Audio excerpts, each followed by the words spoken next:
ikaze muri Twyford Rwanda.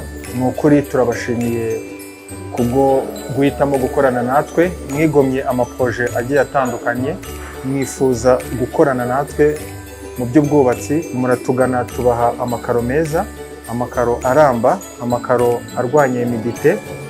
Turabashimira kuba mwaratuganye, natwe dufite icyizere ko ibyo twabahaye ibisekuruza bizasanga bikiri bizima.